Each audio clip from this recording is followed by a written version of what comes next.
Hello humans, welcome back to another video, and my old laptop killed itself. So I was forced to get a newer one, and this is like totally unexpected. I thought it wouldn't happen. I got a newer HP Victus that wasn't Intel because he likes blowing this stuff up, so I'm gonna give it the benefit of the doubt and say that HP didn't blow up the system, Intel blew up the system, or the motherboard makers. So I've actually had this laptop for a few days, so this isn't really a first impressions, but comes with a 230 watt charger, and that'll make sense later. It's actually pretty decent. I'm pretty sure the keying on it is slightly different than my old HP Victus. I don't know if you can see that. The packaging is pretty close to my old one. It's just a bit wider and a bit less thick, I think. Also, I think I threw out like a manual saying like weird stuff with the laptop, like the Xbox Game Pass or give us money and we'll do nothing thing. So there's a setup instructions with, it probably talks about like the HP E-Way software, which I did not use. Okay, it has stereo microphones, that's good. It does laptop things. Its power button is still in a weird place. Document is fine. It's not in 5,000 languages, so it doesn't take up your whole screen. This is like a $400, it's more expensive model at MSRP. So it comes in this cloth egg bag to make it seem like you got a better thing, I guess. I do not know why it comes in a cloth egg bag that doesn't really fit the laptop. I mean, it does, but what is with this weird hole? I don't get it. It just looks like a crappy pillowcase. So you see like the whole bottom ventilation, so it seems to be actually pretty well ventilated, and that makes me excited. And you get less quality in the middle. You get a parchment paper thing to protect the screen from the not screen. So when my old HP Victus blew up, I actually got very lucky because this laptop right here was 900 bucks. Maybe you read the description and already know what it is, so you've ruined the surprise. But it has a RTX 4070 and a Ryzen 7 8845HS. So it has one USB 3.2. This is two USB 3. Probably USB 3.2, I wouldn't be surprised. This one is HDMI 2.1. There's an Ethernet jack, which is really handy. Another USB 3 with power delivery, so you can charge a phone at like 15 watts on it. Ventilation holes. This actually blows a decent amount of hot air out of it. And a 3.5mm headphone combo jack. So I'm not really allowed to do a teardown of this, but this has two cooling fans with a bunch of heating pipe going under it, and sucks in air through here, exhausts out of its like weird back thing, and also exhausts from this side. And the max I've seen the GPU do, like even maxed out, is 70C, so this cooling system's definitely working really hard. And I don't know why they don't allow us to like make the GPU 140 watts. Maybe it's because of how many watts the charger is, because it could definitely handle even more wattage, because it's not even at max RPM when I put full load on it. I don't care if it's loud. Can you tell? There's stereo speakers on the bottom. These are okay.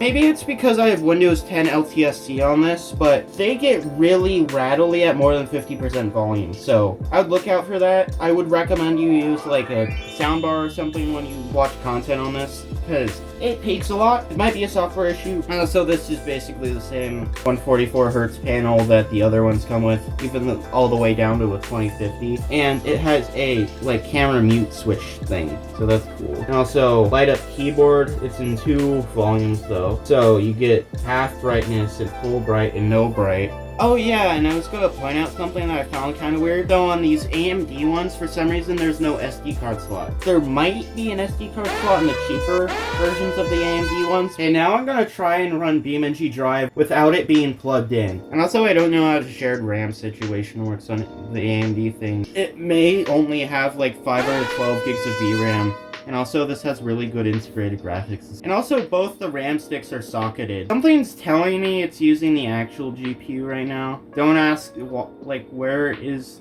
MSI Afterburner is wrong. Why does it say there's only 0% of the CPU being used? Okay, so I wanted to use the CPU, but it's using the GPU for the graphics, and it's running very smoothly. I expect this to only get like 30 minutes playtime because it's using 100 watts when you have traffic in it, which is very good. And this was on Windows 11, so it might even run a bit better on Windows 10 because Windows 11 sucks. Yeah, see, it only lasts an hour when you're pulling that much power. I'm pretty sure I can open up the benchmark for Cyberpunk.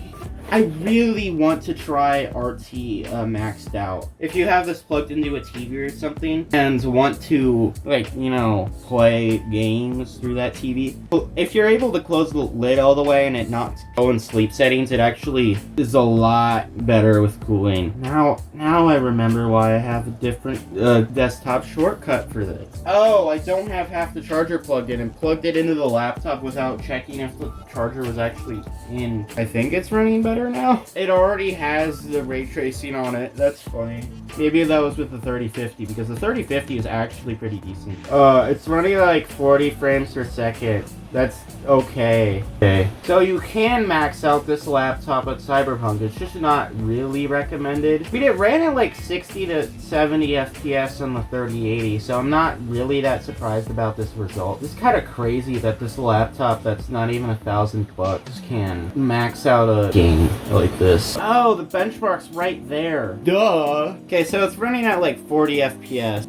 That tracks with everything. I don't know if I'll keep it at a RTX overdrive. I feel like I would, just to be like, guys, I could do it in a sub $1,000 laptop. It's not even using that much RAM either, which is kind of surprising. I wonder if this would run better if I have 64 gigs of RAM. Once I upgrade this, I'll probably upgrade it to like a 2 terabyte SSD and 64 gigs of RAM, which I'm not gonna do for a while because those SSDs are getting more expensive. My parents really don't want me upgrading the laptop just in case it kills itself like the last one did. You can see some happen, but it's not bad. Maybe it's because I'm like looking at it wrong, but this looks pretty good. Oh my god, it actually knows what LTSC is. Cinebench doesn't know what LTSC is. I'll throw up like the benchmark screenshots for this laptop. It got like 16,000 points in Cinebench R23 when like it was unlocked, and it got that much, and it got like 15,000 without it. There's GTA 5 on this? No. I might try that later. It will do the stutter zone of doom. Okay, it's not in the stutter zone of death, but it's very good. Oh no, it was like okay. This is really bouncy FPS. Bouncy FPS. That sounds so weird when the FPS is bouncy. Oh, stutter zone.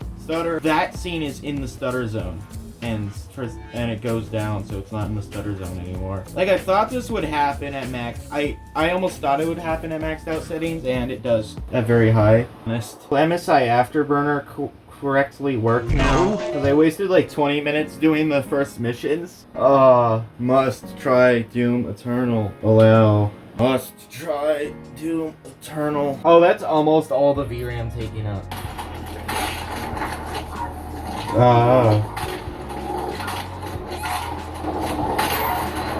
Yeah, this is definitely running at more than 60 FPS. I do not know how much it's running, but it is running well. Benchmark mode. Yes. No, it's gonna take like 10 minutes to optimize. Why is it fanning so hard? Is it doing like a benchmark in secret that I don't know about? It's only using 40% of it. It's only using 40% of the GPU. Let me get more than 72 FPS. The heck? These speakers are peaking so bad. I bet this doesn't even have 1% lows because there is no 1% low. It's just at 72 all the time. Oh, it's because it went to low. Of course. It's running at 160 with the low settings now.